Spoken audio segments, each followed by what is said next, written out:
278장 찬송하시겠습니다. 278장입니다.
기도하심으로 수요예배를 하나님 앞에 드리시겠습니다.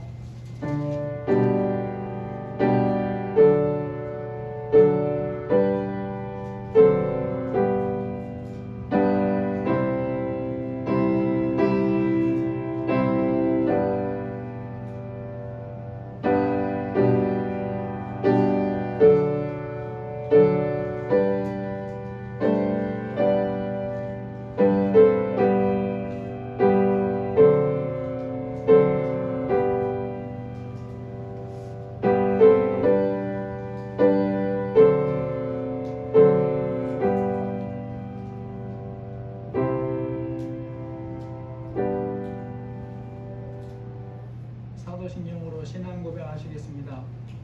전능하사 천지를 만드신 하나님 아버지를 내가 믿사오며 그 내 아들 우리 주 예수 그리스도를 믿사오니 이는 성령으로 잉태하사 동정녀 마리아에게 나시고 본디오 빌라도에게 고난을 받으사 십자가에 못 박혀 죽으시고 장사한 지 사흘 만에 죽은 자 가운데서 다시 살아나시며 하늘에 오르사 전능하신 하나님 우편에 앉아 계시다가 저리로서 산자와 죽은 자를 심판하러 오시리라.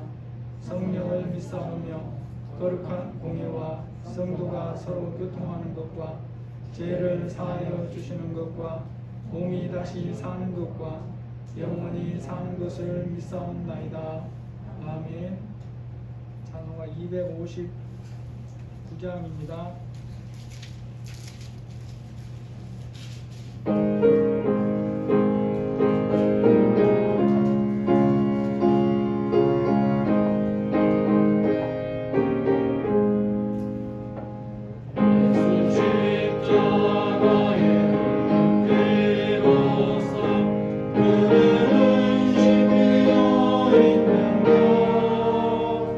돌아올 때에게 하는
오늘 예배를 위해서 기도하시고 또 우리 교회 성도들을 위해서 기도하시고 우리가 또 이제 선거를 앞두고 계속 기도하기로 했는데 우리 주보에 기록된 대로 대통령 선거를 앞두고 하나님의 말씀과 또 국가의 법에 공정하고 합당한 공의로운 선거가 되도록 하나님의 자녀들이 오직 말씀을 기준으로 분별하며 투표하도록 하나님 보시기에 선한 역할로 쓰임받을 자가 세워지도록 고레스 같은 자, 직을 감당할 지혜를 가진 자를 세워주시도록 이렇게 대통령을 위해서 또 기도해 주시기를 바랍니다. 같이 기도하시겠습니다. 하나님 아버지 감사합니다. 저희들 불쌍히 주시고 하나님께서 땅에 보내셔서 하나님의 자녀로 삼아주신 것을 감사합니다. 아버지 하나님 저희들 믿음으로 살아가게 해주시고 이 시간 주님 앞에 보여주셔서 수요예배를 하나님께 올려드리시니 감사합니다. 우리 온전하고 복잡한 마음들 다 주님 앞에 내려놓고 하나님을 기쁘시게 기뻐하는 이 예배가 되게 해주시기를 기도드립니다. 주님 지난 3년간 살면서 또 지금까지 살면서 하신 대로 살지 못한 부분들 내는 같은 부분들을 불쌍히 여겨주시고 성령님이 함께하여 주시기를 기도합니다. 아버지 하나님 우리 성도들의 삶을 기억하여 주시고 성령 하나님의 역사에 주셔서 남자는 누구에게 하나님을 기쁘시게 하는 그런 삶이 될 수 있도록 하나님의 역사에 주시기를 바랍니다. 하나님 아버지 우리 성도들을 기억하여 주시고 성령과 함께하여 주셔서 아버지를 기쁘시게 하는 그런 귀한 믿음의 사람들이 다 될 수 있도록 하나님이 인도해 주시기를 기도드립니다. 여호와여 함께하여 주시옵소서. 하나님 아버지 우리 성도들의 삶과 가정과 직장과 자녀들의 변화를 개발해 주시고 졸업하기 바라는 자녀들 가운데를 세밀하게 살피시고 하나님 정말 새로운 사람들과의 만남에도 은혜를 부어주시기를 기도합니다. 아버지 하나님 또 얼마나 한 번씩 선거하는 대통령 선거를 앞두고 있는데 주님 불쌍히 여겨주시고 참으로 하나님 앞에 판단이 없어 보이지만 그럴지라도 하나님의 기도를 책임을 가지고 기도하기를 원합니다. 하나님의 말씀과 국가의 법에 합당하고 공정한 공의로운 선거가 되도록 인도하여 주시고 특별히 이 땅의 하나님의 자녀들이 오직 말씀을 기준으로 분별하며 투표하도록 도와주시고 하나님 보시기에 선한 역할로 쓰임받을 자가 세워지기를 원합니다. 고레스 같은 자, 직을 감당할 지혜를 가진 자를 세워주시기를 기도합니다. 하나님 불쌍히 여겨주시옵소서. 아버지 하나님 우리가 분별해야 되는 것들을 바르게 분별할 수 있도록 은혜 위에 은혜를 부어주시기를 기도합니다. 하나님 세상의 사람들처럼 아버지 하나님 당이나 또 하나님 이런저런 연주를 따라서 분별하지 않게 도와주시고 오직 하나님의 말씀이 우리의 기준이 될 수 있도록 은혜 위에 은혜를 부어주옵소서. 하나님 이 시간과 예배를 싸우니 우리 어린 자녀부터 장성자에게까지 마음과 생각을 다스려 주시고 오직 그를 위한 깨닫는 마음을 부어주옵소서. 우리는 연약하고 주님 함께하여 주시고 인도하여 주옵소서. 불쌍히 여기시고 도와주옵소서.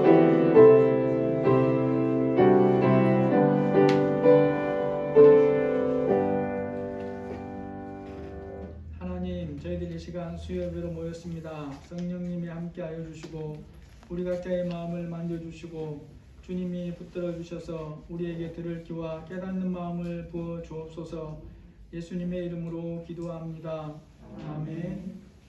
하나님 말씀 보시겠습니다. 예레미야 44장 15절에서 19절입니다. 구약성경 1123쪽쯤에 있습니다.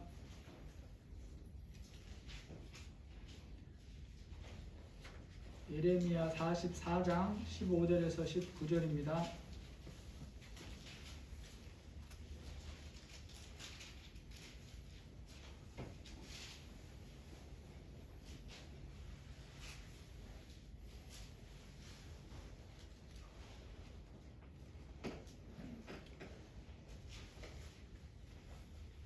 한 절씩 읽으시고 끝절 같이 보시겠습니다. 예레미야 44장 15절 그리하여 자기 아내들이 다른 신들에게 분향하는 줄을 아는 모든 남자와 곁에 섰던 모든 여인 곧 애굽 땅 바드로스에 사는 모든 백성의 큰 무리가 예레미야에게 대답하여 이르되 누가 여호와의 이름으로 우리에게 하는 말을 우리가 받지 아니하고 우리 입에서 낸 모든 말을 반드시 실행하여 우리가 본래 하던 것 곧 우리와 우리 선조와 우리 왕들과 우리 고관들이 유다 성읍들과 예루살렘 거리에서 하던 대로 하늘의 여왕에게 분향하고 그 앞에 전제를 드리리라.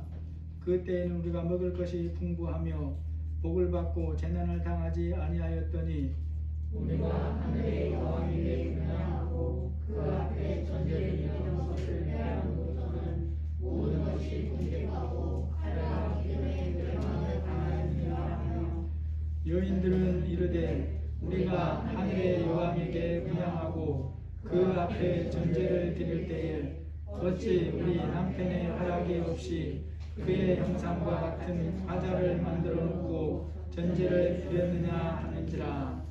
아멘. 박세훈 목사님 말씀 전하시겠습니다.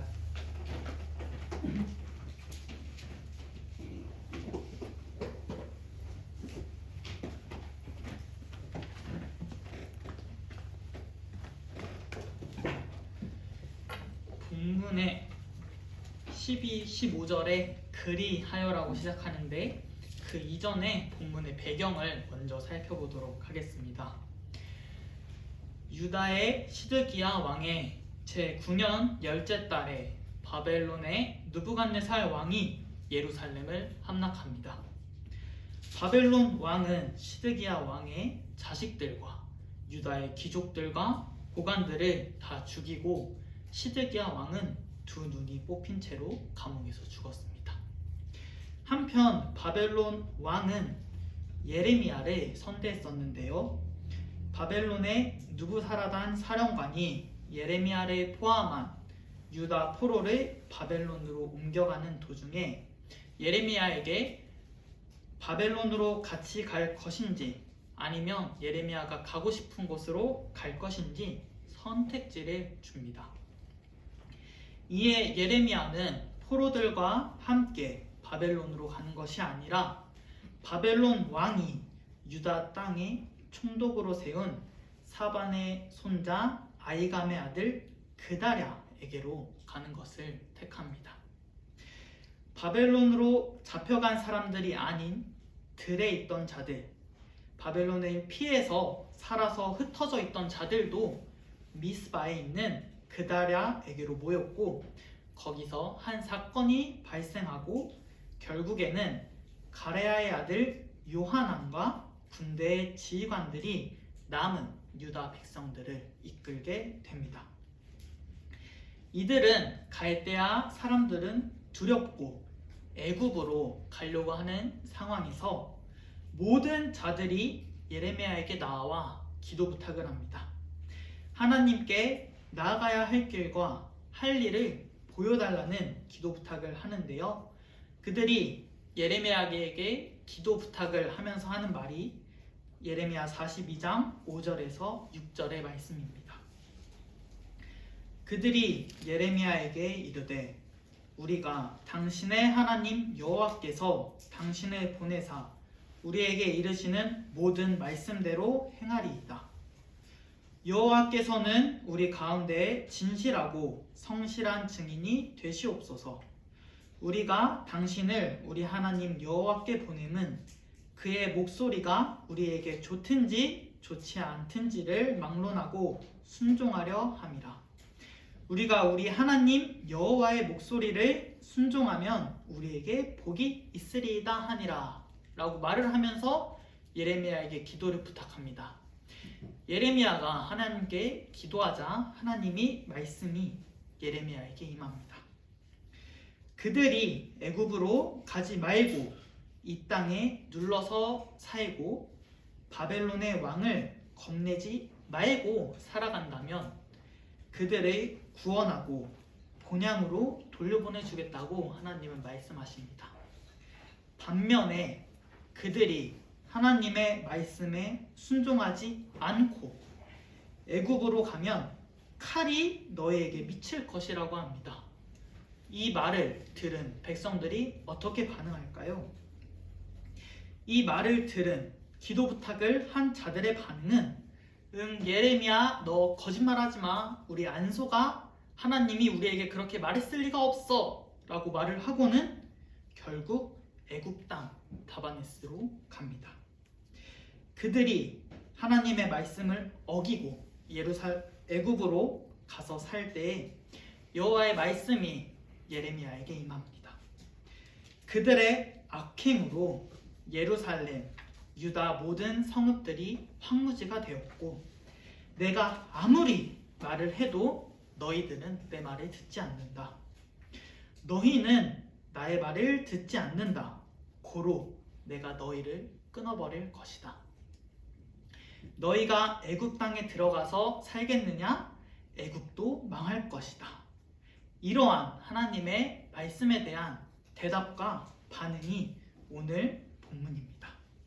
15절에 누가 예레미야를 통한 하나님의 말씀에 대해서 대답을 하고 있습니까?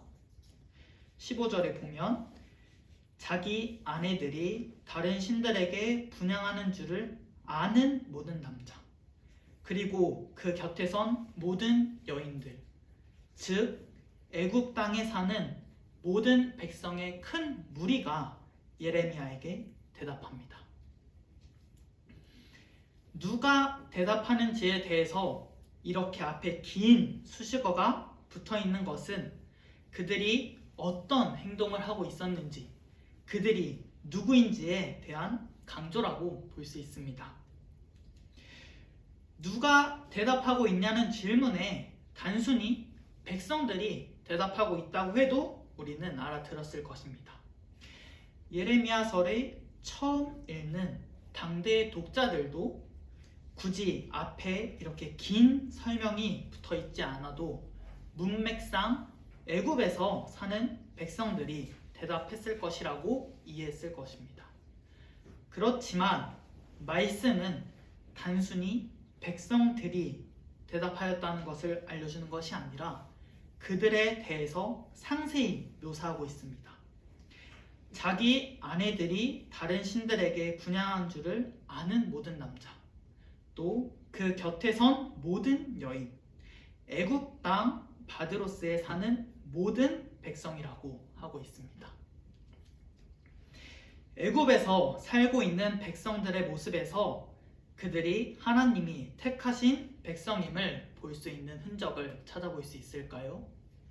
저는 찾지 못했습니다. 오히려 그들이 애굽 땅에서 살고 있다는 것, 이것부터가 애굽으로 가지 말라는 하나님의 말씀을 어기고 살아가고 있다는 것이고 다른 신들에게 분향하는 것, 명백한 우상 숭배입니다.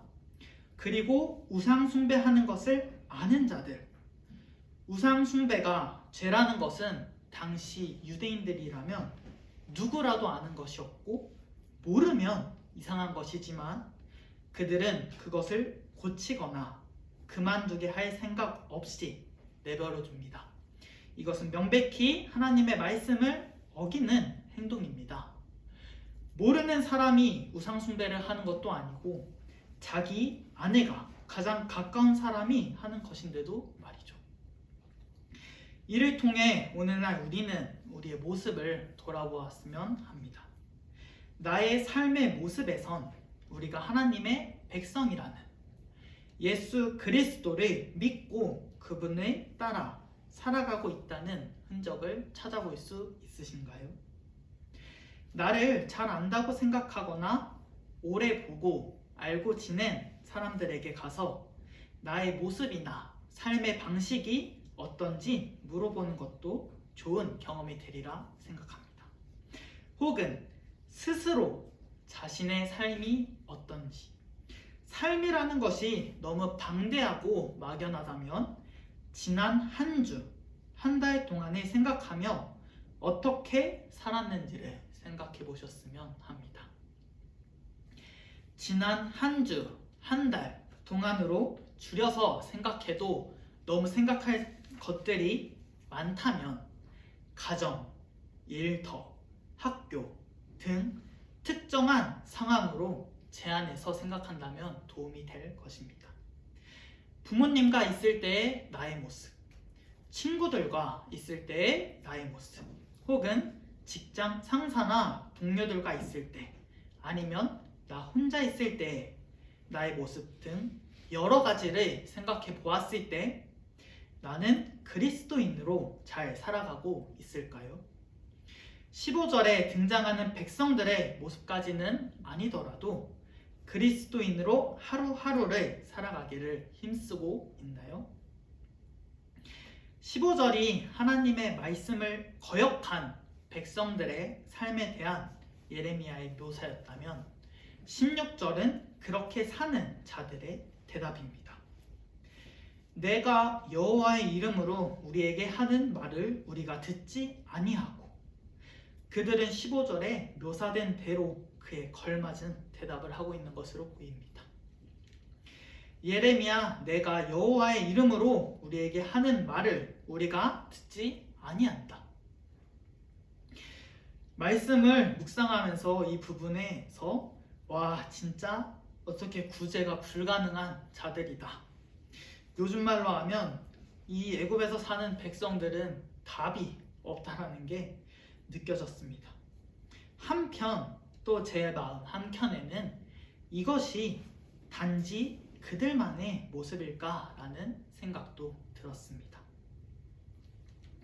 오늘 나에게도 애굽에서 사는 백성들처럼 하나님의 말씀에 순종하지 않고 살려는 부분이 있지는 않은지 말입니다.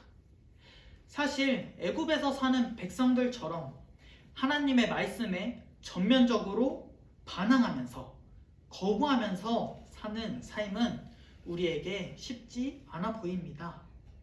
앞서 말한 하나님의 말씀에 순종하지 않고 살려는 부분을 달리 표현해 보자면 말씀대로 살기를 노력하지 않는 것, 혹은 이미 아는 말씀이지만 나의 삶에는 적용하지 않는 것이라고 할 수 있습니다. 당장에 주변에 교회 다니는 사람에게 당신은 하나님의 말씀에 순종하며 살아가고 있는가? 라고 물어보면 그렇다 라고 대답할 것입니다. 그렇다면 이번에는 말씀대로 살기를 노력하는가? 라고 질문을 한다면 앞서 한 질문보다는 그 당당함, 확신의 정도가 낮은 상태에서 그렇다라고 대답할 것 같습니다.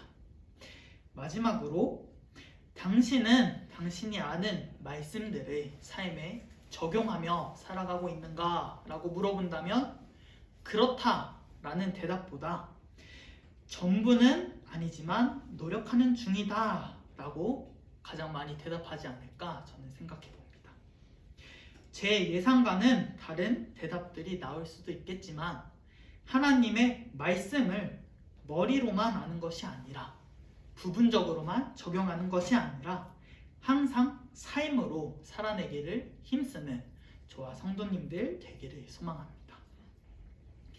제가 최근에 한 학생과 공부를 같이 하고 있습니다.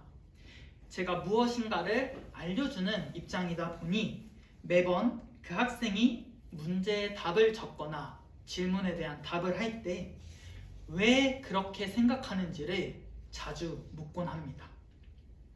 제가 초등학생일 때 수학 시간에 문제를 풀 때 싫어하는 문제들이 있었는데 바로 왜 그렇게 생각했습니까? 라는 문제였습니다. 열심히 문제를 풀고 답을 쓰고 나면 그 다음 문제가 왜 그렇게 생각했습니까? 가 있었습니다. 당시에는 이 문제에 대답하기가 싫어서 그냥 이라는 답을 쓰거나 문제를 아예 풀지 않고 넘어갔는데 지금에서야 왜 그렇게 생각했습니까? 라는 질문의 중요함을 알게 되었습니다. 이 질문의 의도는 우리가 어떻게 해서 그 답에 이르게 되었는지를 혼자서 생각해보고 또 나름의 이유를 찾고 그것이 타당했는지를 생각해보는 사고력을 길러주기 위한 질문이었던 것입니다. 이렇게 왜? 라는 질문은 단순히 답을 찾고 사고력을 기르기 위해서 사용되는 것뿐만이 아니라 무엇이 그 사람으로 하여금 그러한 행동을 하게 했는지도 살펴볼 수 있게 도와줍니다. 애굽에서 사는 백성들은 우리가 보기에는 실없는 대답을 하는 것처럼 보이지만 그들이 하나님께 용서받지 못할 행동을 하는 데에는 그들 나름의 답이 있다는 것을 17절과 18절을 통해서 알 수 있습니다. 우리 입에서 낸 모든 말을 반드시 실행하여 우리가 본래 하던 것, 곧 우리와 우리 선조와 우리 왕들과 우리 고관들이 유다 성읍들과 예루살렘 거리에서 하던 대로 하늘의 여왕에게 분향하고 그 앞에 전제를 드리리라. 그때에는 우리가 먹을 것이 풍부하며 복을 받고 재난에 당하지 아니하였더니 우리가 하늘의 여왕에게 분향하고 그 앞에 전제드리던 것을 패한 후부터는 모든 것이 궁핍하고 칼과 기근에 멸망을 당하였느니라 하며, 왜 그들이 하나님이 하지 말라고 명한 우상 숭배를 하고 있으며 하나님의 말씀을 전하는 예레미야의 말을 듣지 않았을까요? 첫째 이유는 그들이 본래 하던 것들이었기 때문입니다. 그들의 선조, 왕, 고관들이 하던 행동이었습니다. 그리고 두 번째 이유는 그들이 그렇게 했을 적엔 먹을 것이 풍부했고 복을 받으며 재난에 당하지 않은 반면에 그들이 분향하지 않았을 때는 모든 것이 궁핍하고 칼과 기근에 또 멸망을 당하였다고 합니다.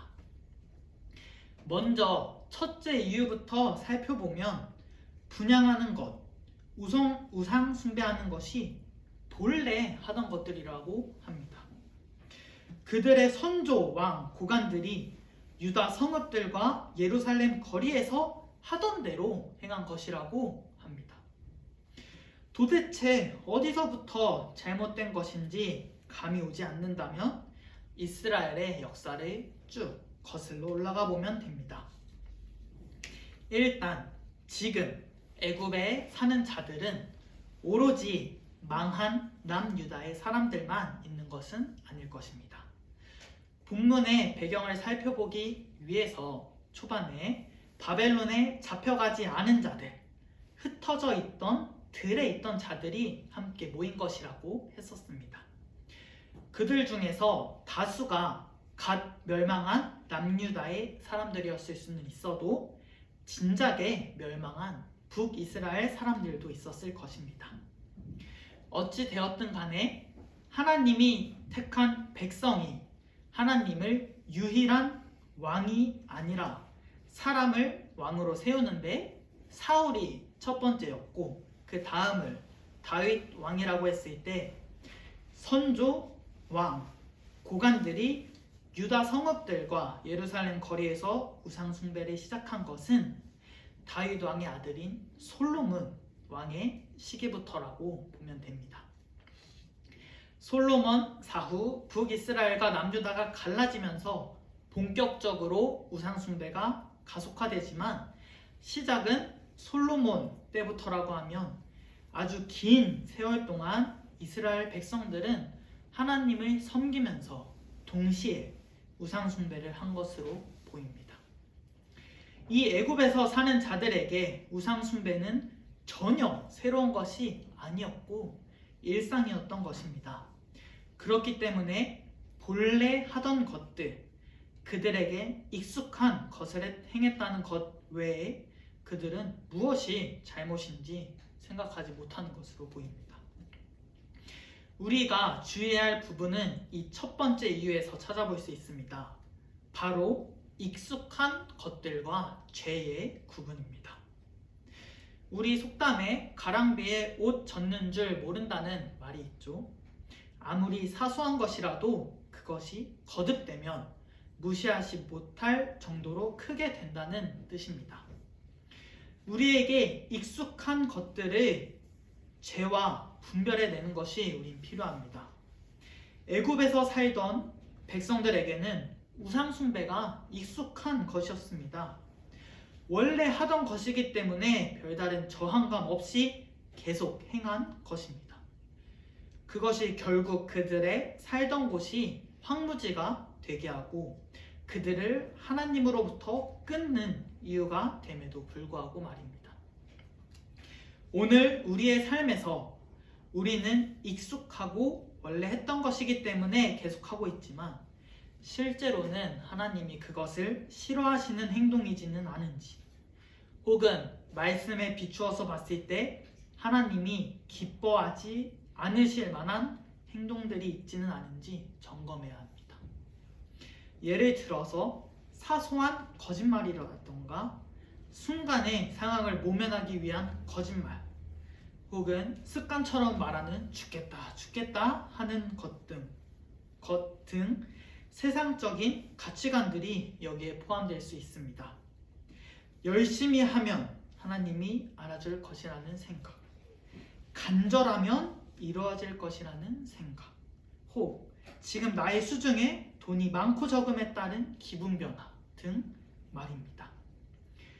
특히나 성공이나 복에 있어서 세상과 하나님의 세계는 전혀 다르게 말하고 있기 때문에 우리에게 익숙한 것이지만 일부러 생각하지 않고는 알기 힘든 우리의 가치관이나 세계관에 대한 점검이 필요합니다.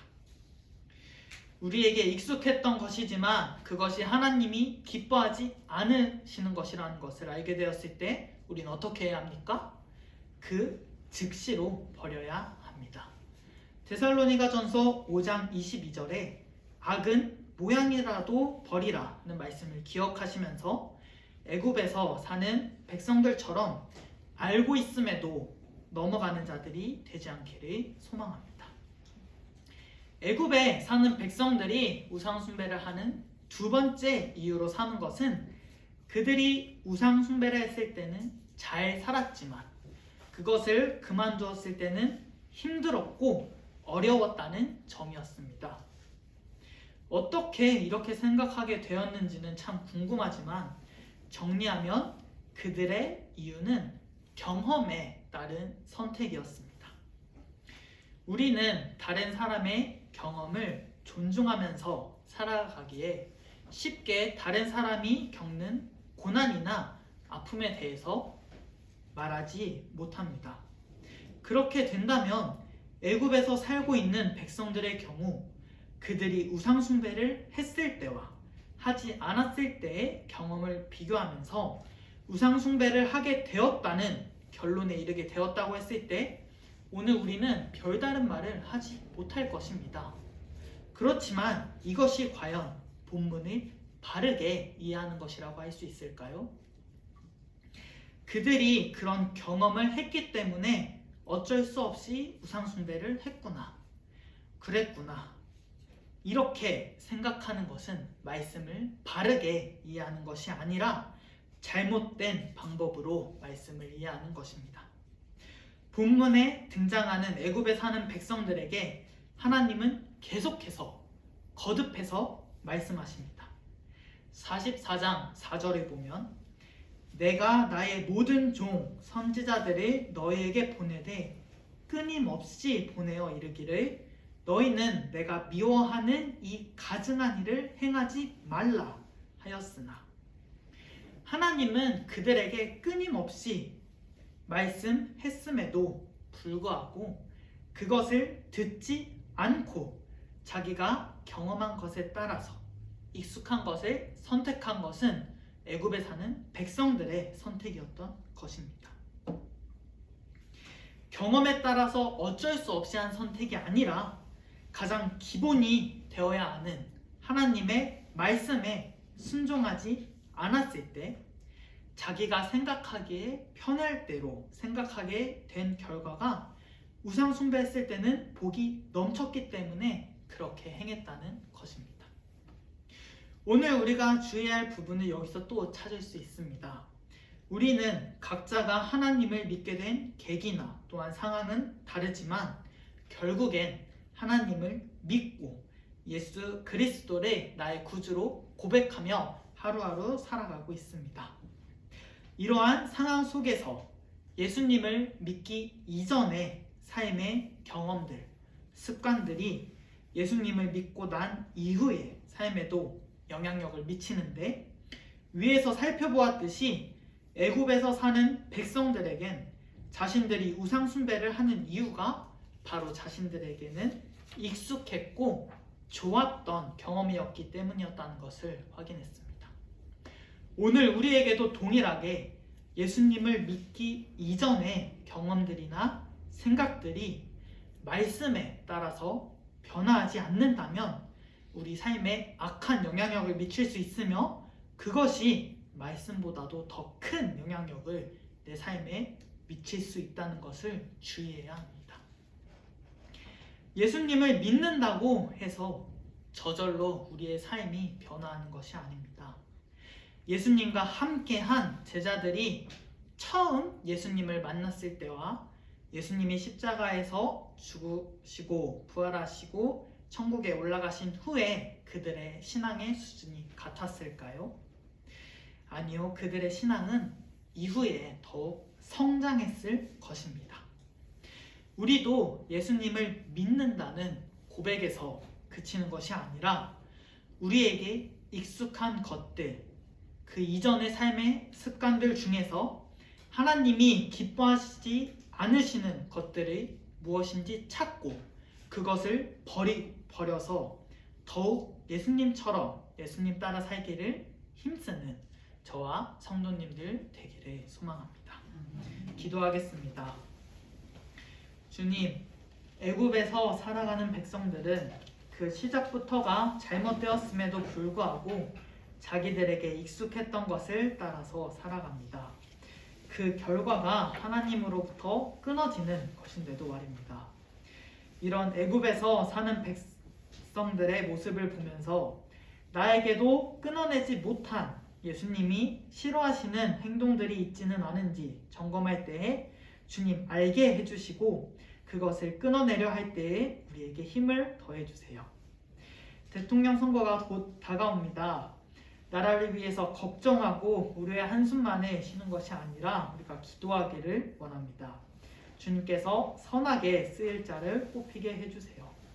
코로나 확진자가 급격히 또 늘어났습니다. 마지막까지 긴장을 늦추지 않고 방역수칙을 잘 지키면서 하나님께서 불꽃 같은 눈동자로 지켜주시길 기도합니다. 오고 가는 발걸음도 주님께서 지켜주시며 예수님 이름으로 기도드렸습니다. 아멘. 찬송가 257장 찬양하시겠습니다.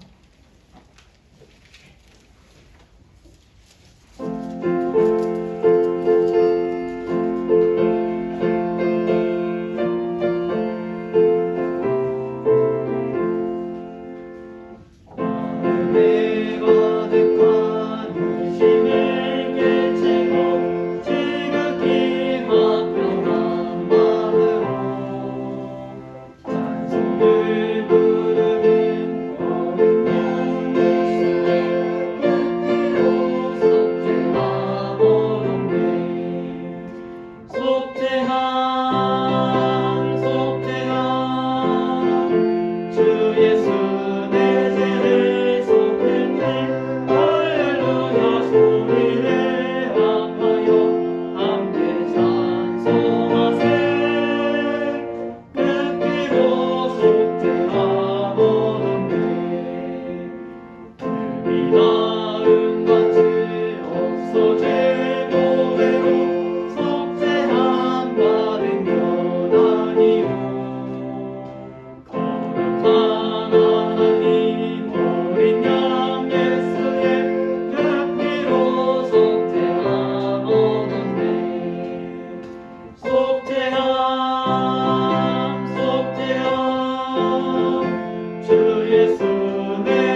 하늘에 계신 우리 아버지여, 이름이 거룩히 여김을 받으시오며 나라가 임하옵시며 뜻이 하늘에서 이루어지는 것 같이 땅에서도 이루어지리라.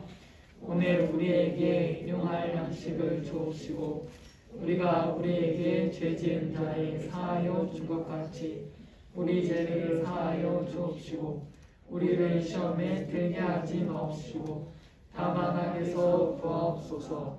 대개 나라와 권세와 영광이 아버지께 영원히 있사옵나이다. 아멘.